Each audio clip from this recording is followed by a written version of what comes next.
Something new. Just like the DA is calling, it's calling for increased investment and savings. So now when you increase investment and savings, that actually opens more job opportunities for young people because more investments are actually drawn into the country. It also calls for managing of public money.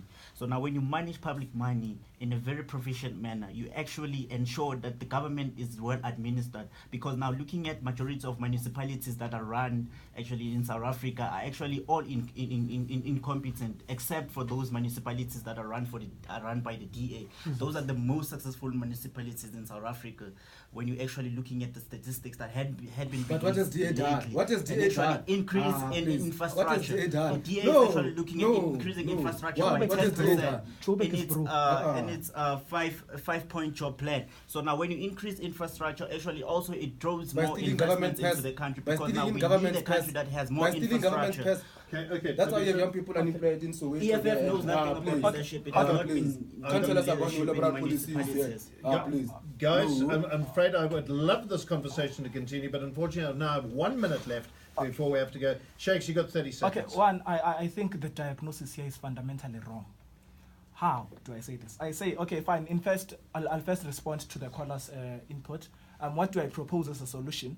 One, corporate South Africa needs to have a direct role it plays in the empowerment of the youth. That role is a role we can sit down and come up with.